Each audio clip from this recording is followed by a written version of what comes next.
Mini-série Biologie du sens. Épisode 4. Holisme ou santé intégrative? Pratique clinique, limites et idées reçues. Bonjour, aujourd'hui nous allons démystifier les pratiques mal classées, en distinguant avec précision ce qui relève de l'holisme, ce qui relève de la santé intégrative clinique et ce qui ne peut être utilisé qu'en complément non clinique, tout en préservant la rigueur scientifique, éthique et professionnelle. Mais comme le sujet est complexe, je vous invite à regarder la vidéo 5 pour une discussion plus approfondie. Commençons. Tout ce qui est naturel n'est pas clinique. Tout ce qui est énergétique n'est pas intégratif. Et tout ce qui est holistique ne prend pas soin de la santé. Aujourd'hui, nous allons aborder un point délicat, mais nécessaire. Confondre holisme et santé intégrative nuit aux patients et dévalorise la pratique clinique. Chez Pharo, nous ne mélangeons pas croyance et diagnostic.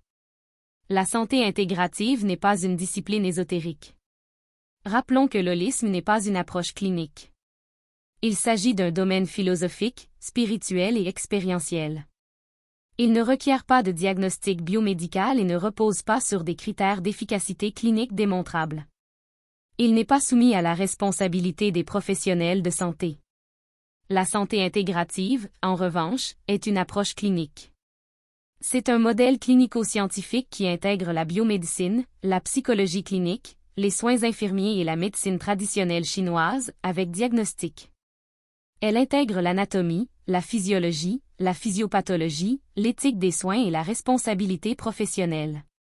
Voici une différence essentielle. L'holisme accompagne, tandis que la santé intégrative diagnostique, décide et intervient. Pratiques principalement holistiques, mais non cliniques. Ces pratiques ne constituent pas des actes cliniques, même si elles peuvent avoir une valeur subjective. Les fleurs de Bach, usage symbolique et émotionnel, sans diagnostic ni indication clinique, les câlins aux arbres, la numérologie, carte natale, l'astrologie, les magnétothérapies sans cadre médical et les méditations sans évaluation clinique préalable. Elles présentent un risque lorsqu'elles sont présentées comme un traitement, remplaçant l'évaluation clinique. Les pratiques holistiques et les pratiques de santé intégrative partagent des points communs selon leur cadre d'utilisation, réglementé ou non. Voici la zone grise que Pharo clarifie, l'écriture thérapeutique. Holistique, expression émotionnelle libre. Intégrative, outils cliniques narratifs, jaune, psychologie, soins infirmiers. Yoga, tai chi ou qigong. Holistique, bien-être général. Intégrative, indications précises selon l'état physique, énergétique et clinique. Phytothérapie. Holistique, usage traditionnel sans contrôle. Intégrative, posologie, interaction, indications et contre-indications.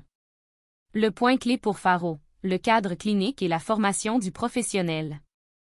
Les pratiques cliniques intégratives, c'est-à-dire celles qui relèvent de la pratique clinique lorsqu'elles sont encadrées par une formation et un diagnostic, acupuncture, acupression, auriculothérapie, diététique chinoise. Utilisées dans les interventions corps esprit clinique et les soins infirmiers intégrés. Elles requièrent un diagnostic occidental ou un diagnostic de médecine traditionnelle chinoise. Il est préférable de disposer des deux pour minimiser les risques. Il est ici nécessaire de procéder à une évaluation des risques, d'assurer un suivi, et il existe toujours une responsabilité éthique et légale. Le modèle biomédical nie ces pratiques ou les amalgames sans distinction entre pratiques cliniques, symbolisme et pseudothérapie.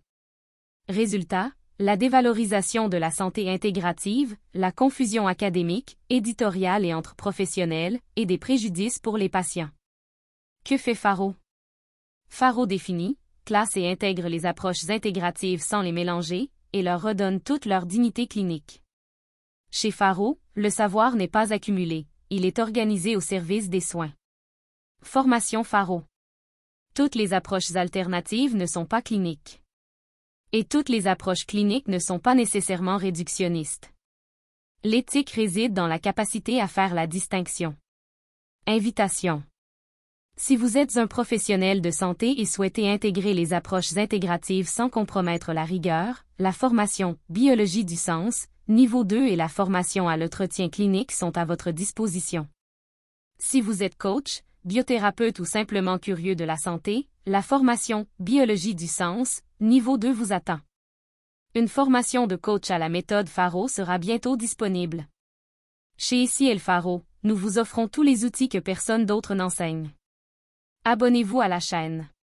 Aimez cette vidéo. Commentez.